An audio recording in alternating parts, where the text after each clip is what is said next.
skydiver, pagkain ng matagpuan na.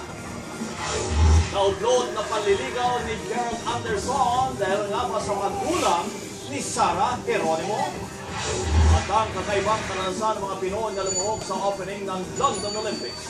Alamin, nagbabaga pa rin ang mga balita sa pagbabalik ng TV Pato!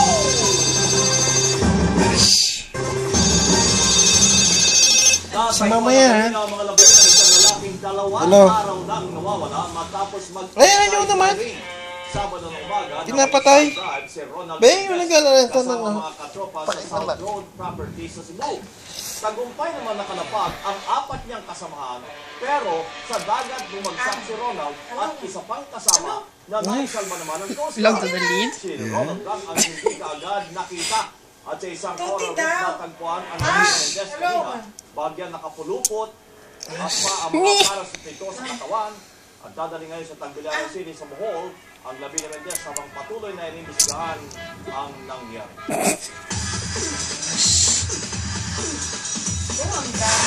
Nasalang sa maliit na tanong si Pop Princess Sarah Geronimo sa Sarah G Live kasama ang kanyang Mommy Divine at Daddy Delphine. Nag-isa si Sarah sa intrigang ang magulang niya ang dahilan ng pagtigil sa panliligaw ni Gerald Anderson.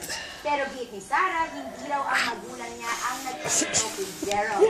Kapansin-pansin namang pinigilan ni Sarah ang kanyang Mommy Divine na magpaliwanag sa issue. Napaiyak din si Sarah sa puntong na pag-usapan ang tamang lalaki sa kanya.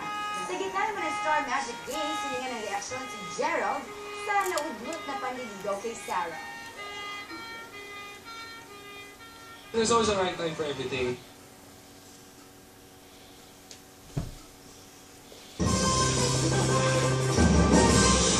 Grabe ba? Sarah Geronimo. Ano ba reaction mo? Sa baha? Sa baha? Sobrang baha? Oo, sa baha. Yan yung baha hanggat may umulan. May umulan. Hindi, alam mo, doon sa napagalaman natin ng Kasi yung pinalabas mo. Kung saan talagang itong baha na ito ay palalim ng palalim. May ginagawa naman ng gobyerno, no? Pero sadya talagang yung tipot ng waterways natin, hindi na mareremedyohan. Kasi huwag natin sisihin lamang ang mga maralit ng tagalungsod. Kasi ayon sa pag-aaral mismo ng gobyerno din, at UP, ultimong mga mayayaman ang nag-encroach sa mga waterways at ultimong gobyerno.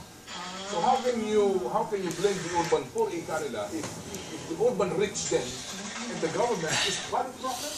Parang sidewalk. Parang sidewalk na nandun ang barangay hall at saka yung presinto ng pulis. So paano paalisin yung mga tao sa sidewalk? Inisin ng gobyerno nandun.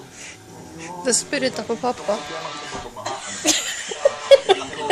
Talagang hindi ito masolusyonan hanggang hindi major gagawin At saka talagang heavily silted na ating mga including Laguna Lake.